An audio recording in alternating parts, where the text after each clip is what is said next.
ಬೆಂಗಳೂರಿನ ಕೋಗಿಲು ಲೇಔಟ್ನ ಅಕ್ರಮ ಒತ್ತುವರಿ ತೆರವು ಕಾರ್ಯಾಚರಣೆ ರಾಜಕೀಯ ಕಿತ್ತಾಟಕ್ಕೆ ಕಾರಣವಾಗಿದೆ. ಸದ್ಯ ರಾಷ್ಟ್ರ ರಾಜಕಾರಣದಲ್ಲಿ ಕದನ ಸೃಷ್ಟಿಸಿರುವ ಕೋಗಿಲು ಲೇಔಟ್ ತೆರವು ವಿಚಾರ ಕೇರಳ ಕರ್ನಾಟಕದ ಮಧ್ಯೆ ಕದನಕ್ಕೆ ಕಾರಣವಾಗಿದೆ. ಈ ಬೆನ್ನಲ್ಲೇ ಸಿಎಂ ಸಿದ್ದರಾಮಯ್ಯ ನಾಳೆ ಮಹತ್ವದ ಸಭೆ ಕರೆದಿದ್ದಾರೆ. ಈ ಬಗ್ಗೆ ಒಂದು ರಿಪೋರ್ಟ್ ಇಲ್ಲಿದೆ, ನೋಡ್ಕೊಂಡು ಬನ್ನಿ.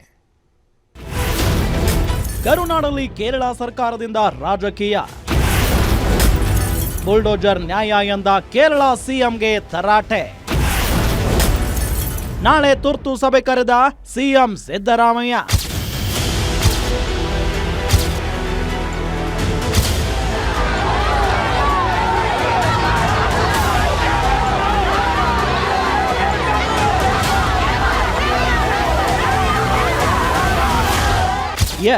ಬೆಂಗಳೂರಿನ ಯಲಹಂಕದ ಕೋಗಿಲು ಲೇಔಟ್ ಬಳಿಯ ಫಕೀರ್ ಮತ್ತು ವಸೀಂ ಕಾಲೋನಿಯ ಒತ್ತುವರಿ ತೆರವು ವಿಚಾರ ಈಗ ರಾಷ್ಟ್ರಮಟ್ಟದ ವಿವಾದಕ್ಕೆ ಗುರಿಯಾಗಿದೆ.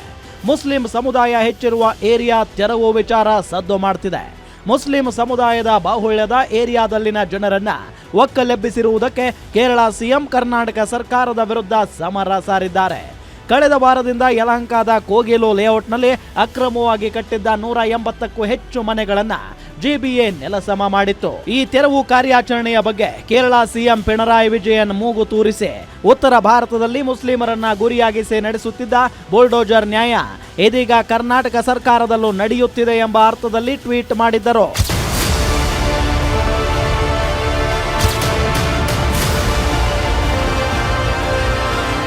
ಇನ್ನು ಕೋಗಿಲು ಕ್ರಾಸ್ ಅಕ್ರಮ ತೆರವು ವಿಚಾರದಲ್ಲಿ ಕೇರಳ ಸರ್ಕಾರ ಕಾಂಗ್ರೆಸ್ ಸರ್ಕಾರದ ವಿರುದ್ಧ ಧರ್ಮಾಸ್ತ್ರ ಪ್ರಯೋಗಿಸಿದೆ. ಇಂದು ತೆರವು ಪ್ರದೇಶಕ್ಕೆ ಕೇರಳ ನಿಯೋಗ ಭೇಟಿ ನೀಡಿ ಪರಿಶೀಲನೆ ನಡೆಸಿತು. ಕೇರಳ ಶಾಸಕ ಕೆಟಿ ಜಲೀಲ್ ಭೇಟಿ ನೀಡಿ ಸಂತ್ರಸ್ತರೊಂದಿಗೆ ಚರ್ಚೆ ನಡೆಸಿದ್ರು. ಇನ್ನು ಡಿಕೆ ಶಿವಕುಮಾರ್ ಮಾತನಾಡಿ ಕೇರಳ ಸರ್ಕಾರವನ್ನ ತರಾಟೆಗೆ ತೆಗೆದುಕೊಂಡ್ರು. ಒತ್ತುವರಿ ಆಗಿದ್ದನ್ನ ತೆರವು ಮಾಡಿದ್ದೇವೆ, ಅವರಿಗೆ ಬೇರೆ ಕಡೆ ಹೋಗಲು ಅವಕಾಶ ನೀಡಿದ್ದೇವೆ, ಆದ್ರೆ ಕೇರಳ ರಾಜಕೀಯ ಮಾಡುತ್ತಿದೆ ಅಂತ ಹೇಳಿ ಆಕ್ರೋಶ ವ್ಯಕ್ತಪಡಿಸಿದ್ದಾರೆ. As a General Secretary, he has every power to advise us. If anything is there, we should go in a larger interest. I just checked. One fellow has collected money from various people and put their sheds in government property. So we decided, our officials gave them proper notices and all. We are ready to rehabilitate those people if they are denying, if they are local people. We will give them whatever the best help from our Rajiv Gandhi housing scheme.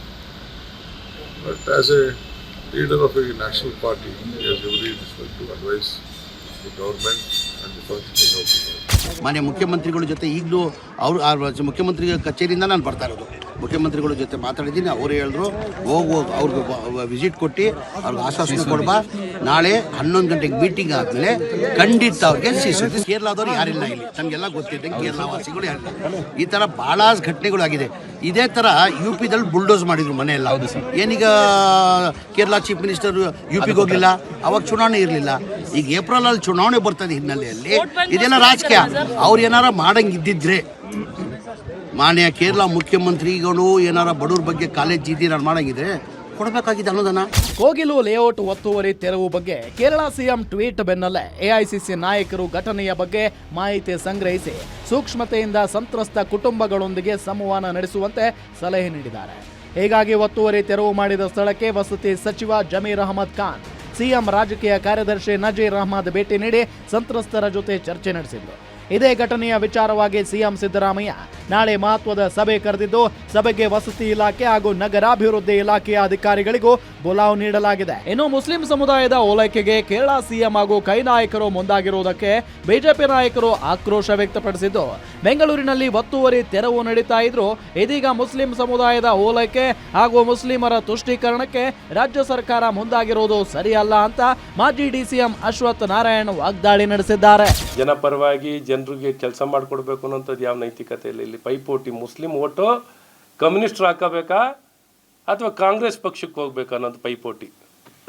Congress ಪಕ್ಷ ನಾವು ಪಡ್ಕೊಂಡು ಈ ಸಲ ಅಧಿಕಾರಕ್ಕೆ ಬರಬೇಕು ಅಂತ ಅವರು ಹಾತೊರಿತಾ ಇದ್ದಾರೆ.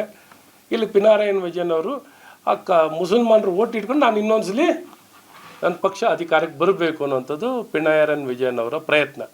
ಸೊ ಮುಸ್ಲಿಂ ಓಲೈಸ್ಕೊಳ್ಳುವಂಥ ಪ್ರಕ್ರಿಯೆಗಳು ನಡೆದಿರೋದು ಇಲ್ಲಿ ನ್ಯಾಯ ನೀತಿ ಕಾಳಜಿ ಕರ್ನಾಟಕದ ಮರ್ಯಾದೆ ಹೋಗ್ತಿದೆ, ಆಡಳಿತದ ಪ್ರಶ್ನೆ ಇದು ಯಾವುದಿಲ್ಲ. ಓಲೈಸ್ಕೊಳ್ಳೋಂಥ ತುಷ್ಟೀಕರಣದ ಪರಮಾವಧಿ. ಒಟ್ಟಾರೆ ಕಳೆದೊಂದು ವಾರದಿಂದ ಕೋಗಿಲು ಲೇಔಟ್ ತೆರವು ವಿಚಾರ ರಾಜಕೀಯ ಕಿತ್ತಾಟಕ್ಕೆ ಕಾರಣ ಆಗಿದ್ದು, ಕೈ ನಾಯಕರು ಕೇರಳ ಸರ್ಕಾರದ ವಿರುದ್ಧ ಆಕ್ರೋಶ ಹೊರಹಾಕುವ ಮೂಲಕ ಸಮಸ್ಯೆಯನ್ನ ಸರಿಪಡಿಸಲು ಇದೀಗ ಸಭೆ ಕರೆದಿರೋದು ವಿಶೇಷವಾಗಿದೆ. ವೀರೇಶ್ ದಾನಿ, political bureau, guarantee news, Bengaluru.